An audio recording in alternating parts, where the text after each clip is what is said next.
একদিন উকুনগুলোর মাথা থেকে এক হাড়ি উকুন ছেড়ে দেবো মাথার মধ্যে। তুমি কোথায়? এই যে আমি বাগানে। 1974 সালে হরিপদ দাস নামে এক অখ্যাত ব্যক্তি আগরতলায় শুরু করেছিলেন পাপেট থিয়েটার। ক্রমশ হরিপদ দাসের পাপেট থিয়েটার ত্রিপুরা ছাড়িয়ে গোটা দেশেই জনপ্রিয় হয়ে ওঠে। তবে 21 শতকে পৌঁছে সেই জনপ্রিয়তা আবার কমতে শুরু করে। সুতোর পুতুলের সেই প্রাচীন ঐতিহ্য এখন খুব বেশি মানুষের মনে নেই। হরিপদ অবশ্যই শিল্পকে আধুনিক সময়ের আঙ্গিকে বদলে নেবার চেষ্টা করেছিলেন। পারছি না সহ্য করতে, আর পারছি না, এই নে তোর ধন। কলকাতার ক্যালকাটা পাপেট থিয়েটারের সুরেশ দত্তের শো দেখে তিনি অনুপ্রাণিত হয়েছিলেন এবং নিজের শোয়ে বেশ কিছু পরিবর্তন করেছিলেন। মার্চে বিশ্ব পুতুল দিবস উপলক্ষে সেই পাপেট শোয়ের ব্যবস্থা করা হয়। বহু মানুষ তা দেখতে এসেছিলেন। একটু ভিন্নভাবে একটা অনাথ আশ্রমে এই অনুষ্ঠানের আয়োজন করা হয়েছিল।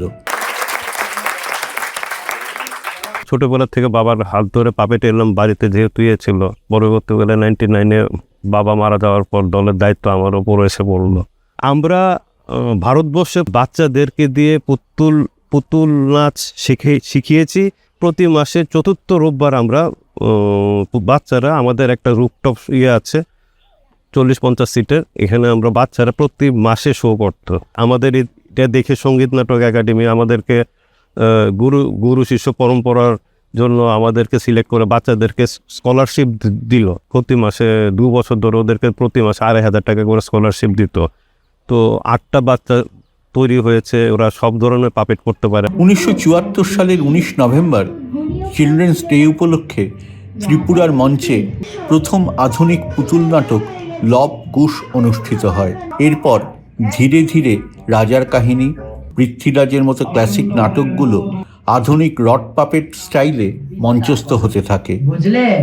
বুঝেছি মহারাজ। প্রভৃতাংশু জানিয়েছেন, তরুণদের উৎসাহ এই শিল্পকে নতুন করে জীবন দিয়েছে। নবম শ্রেণীর ছাত্র তৎসম সরকার 3 বছর ধরে পাপেট শিখছে। আবিরি দামও 3 বছরের অভিজ্ঞতা নিয়ে দলের সঙ্গে যুক্ত হয়েছে। তারা কেবল শিখছে না, বরং নতুন প্রজন্মের পুতুল নাচকে জীবন্ত করে তুলেছে। আমি ছোটবেলা থেকেই পাপেট্রিতে উৎসাহিত ছিলাম। আমি ছোটবেলায় একটি পাপেট শো দেখেছিলাম, তখন থেকে আমার উৎসাহ জাগলো। আমাদের সাথে এখন আমরা 8 জন করছি। আমরা এটা প্রায় 3 বছর ধরে করছি।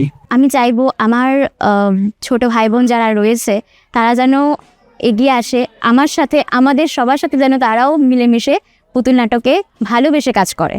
আজও আগরতলার ছোট্ট থিয়েটারের রুফটপে বাচ্চাদের পুতুল নাচের ছন্দে বাজে নতুন জীবনের সুর। আধুনিক পাপেট থিয়েটারকে ঘিরে ছড়িয়ে পড়ছে আনন্দ, সৃজনশীলতা এবং ঐক্যের বার্তা। তোমরা হয়তো বা পাপেট বা পুতুলের নাম শুনে থেকেছো।